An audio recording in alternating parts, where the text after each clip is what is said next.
So I was having a conversation the other day with a newbie collector, and I was trying to explain to this collector how someone could have two books that are essentially the same grade and or condition, and how one of those books could be more desirable to certain types of collectors versus the other book. And I was trying to explain this using words and trying to illustrate examples. And the person basically was like, hey, do you have a video that explains this? And I realized that I wasn't doing a sufficient job to explain it.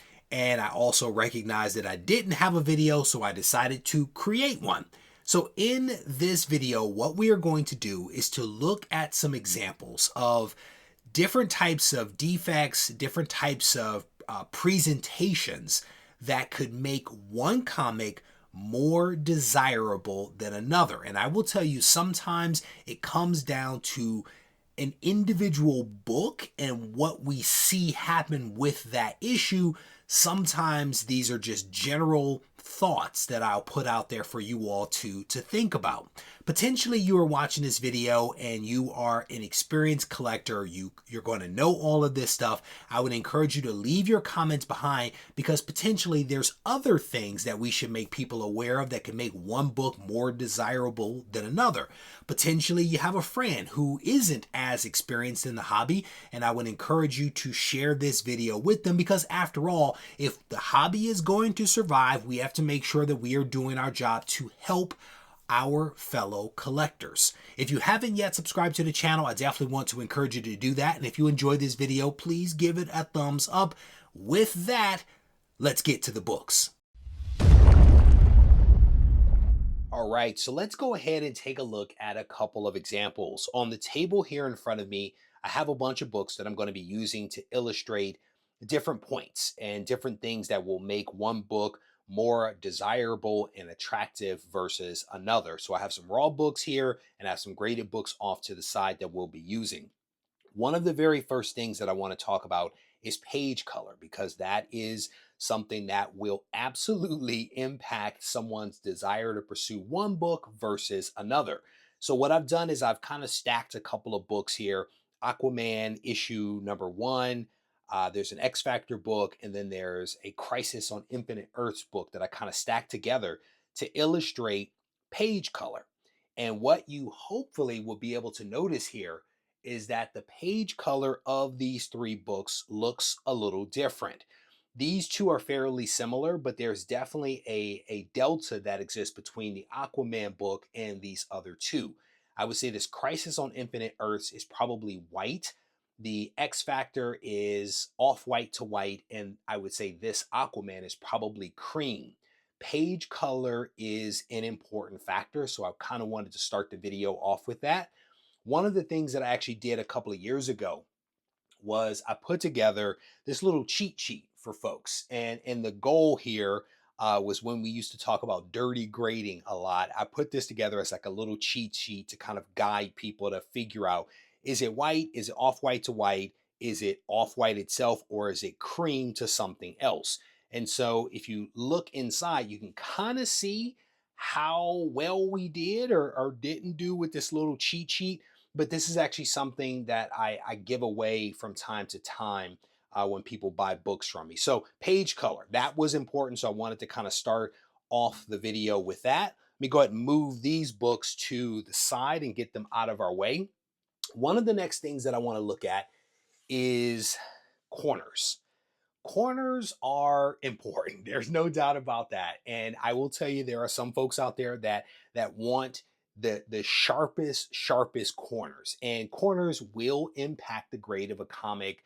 And you could have two books that essentially have the same grade, but one has better corners than the other, and therefore that book is more desirable. So let's zoom in here and take a closer look at the corners of two books that might initially look the same, but as I zoomed in there, you can probably see the defect with the one.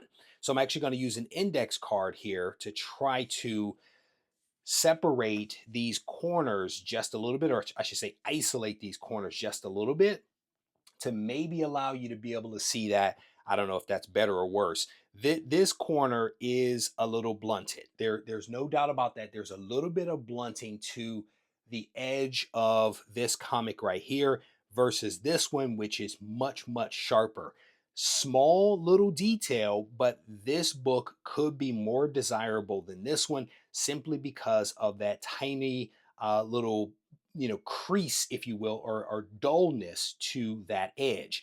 And this certainly gets more pronounced, right? The sharpness or lack thereof of a corner can get much more pronounced, especially if you're talking about an older book. So let's go back to our example of Aquaman over here, and you'll be able to see like immediately just how not sharp the Aquaman corner is versus the other. Yeah, I don't even need to zoom in. I think that you can see that pretty clearly. This is a blunted corner, therefore, this book could be viewed as less desirable if you had another version like this with sharper corners. You also can get some dog ears and you can get some little rips at the edge of a corner, which will also affect the desirability of a book. But again, I thought it was a great way to kind of show you two books that almost look identical, except for this little small thing down here at the bottom. All right, so we'll move those two off to the side and we're going to look at an additional set of books. Let me zoom the camera out so you guys can get the full picture. We have just a copy of Amazing Spider-Man issue number 254. And so one of the things that could impact the desirability of this book is, let me back up here, position it that way, is this right here. Hopefully you guys can see that. The corner, the corner right here where the staple is inserted is actually kind of to the front of the comic and interferes a little bit with this corner art. That could impact the desirability of this book. A bad staple, a staple that's not properly aligned, that's in the wrong place, small things can affect a collector's willingness to buy one book versus another. I don't think that it affects grade, but it is something that you want to be aware of. So you can see where that staple is, but then you look at this book behind it, and this staple is actually better off to the side. This one's kind of on the top, this one is kind of off to the side. One of the other things you may notice immediately is that one book is a newsstand. The bottom book is a newsstand, the top is a direct edition. Newsstands can affect the desirability and appeal of one book versus another. So be aware of that. In the case of these two books, I don't think that there's any value difference between these two, but a newsstand of the right book could be more desirable than a direct edition of something else. But let's set these two books side by side. Hopefully you will be able to see there, the one on the right has more cover appeal. The one on the right is just a more attractive book. The colors are sharper. The colors over here are a little more dull. There's also some staining that's happening over here on this side. So yes, this is a newsstand, but if you're into covers and the vibrancy of a cover, then this could be a better way to go versus this book. There's even some dullness over here in this corner art versus what you get here with this super vibrant yellow background for the black costume. So again, just another example of something that could impact the desirability of one book versus another. So here we have X-Men 101. Cool book that I personally handed to Chris Claremont and he signed for me. Now, this is a cool book, but this is an example of a book that has a little bit of a miswrap. Look at all of the white that runs down the side of this book. There are some people that would not buy this book because of all of that white. And also the fact that this stamp over here is kind of truncated just a little bit on the edge. Let me position that so you guys can actually see that a little bit better. So the ideal version of this book would be one where the cover is shifted back more this way and you're not getting the white from the back of the book shifted to the front. So everything would be shifted to the left, and the staple would be properly positioned on the edge of the comic versus where it is right now. So this is something, honestly, I love this book, but that does kind of bother me.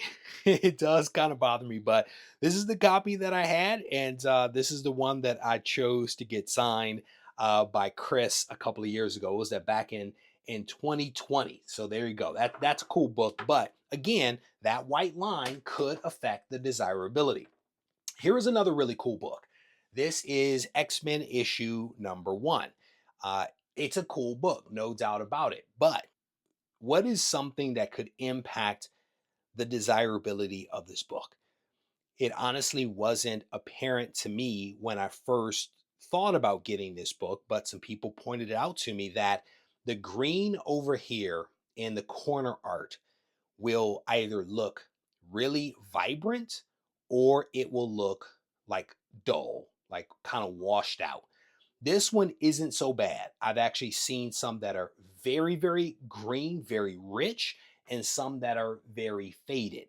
This is kind of in the middle, but this is one of the things that, somebody that's trying to buy an X-Men 1 might prefer the rich green over here. Small detail, but in a hobby where small details matter, that could be an important one.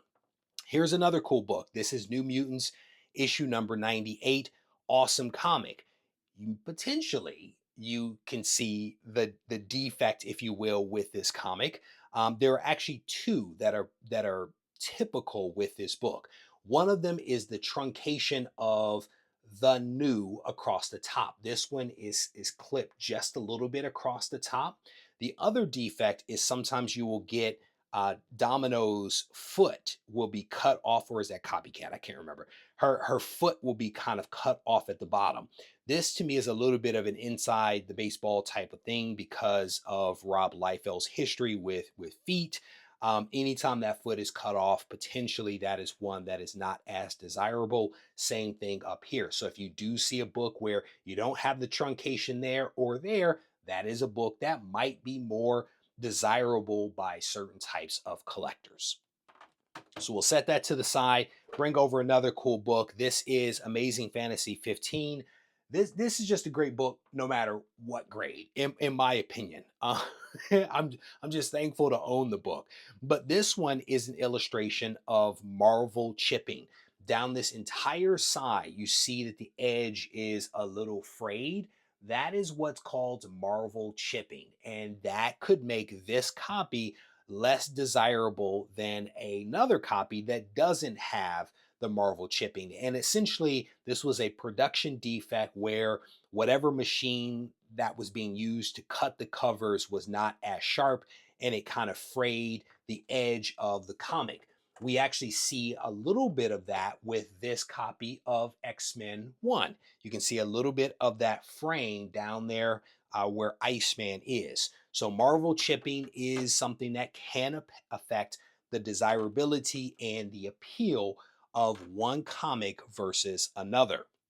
So here are two more books, and we'll set these side by side, and we'll see whether you all can detect the differences between these two books. Let me try to position that. So I needed the light to be able to show certain things, but in other ways, it becomes a little bit of a problem. Yeah, you may not be able to see. Yeah, potentially you can see. So there are some differences between these two books, and it is something that is fairly typical with Uncanny X-Men issue 266, the first Gambit cover. And it's similar to what we looked at with the New Mutants book. It is the truncation of the uncanny across the top. This one is a 9.8. Clearly, this issue does not affect the grade of the book, but it does again impact the desirability of the comic. Truncated across the top. Here's a 9.6. It does not have the truncation, right? So this book, if it were a 9.8, could be more desirable than this one because of that defect. But this also illustrates another point. This is a 9.8 with white pages. This is a 9.6 with off-white pages. Which one would you go for, right? Where do you want to place your bets? That's what it oftentimes will come down to for collectors, is trying to figure out what matters most to them. I just got both. So there you go. But there you have it. A couple of examples, I think, of some really awesome comics that paint the picture of what could make one book more desirable than another. It's important to point out that a lot of this is personal preference. This is personal preference stuff in a lot of ways, but the goal is to at least be aware of these preferences so that you can figure out what matters most to you when you decide to spend your money. And again, doesn't really matter whether you're talking about raw books or graded books. Your money, your decision, make it count.